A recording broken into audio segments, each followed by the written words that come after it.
প্যানে সামান্য তেল ব্রাশ করে নিলাম। এবার যে ব্যাটারটা তৈরি করেছিলাম ব্যাটারটা প্যানে দিয়ে এবার একটু হাতার পিছন দিয়ে গোল গোল করে নিলাম।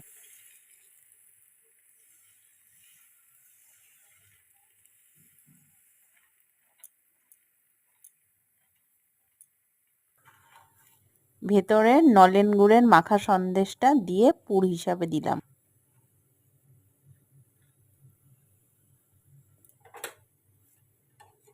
এবার খুন্তির সাহায্যে রোল করে নিলাম।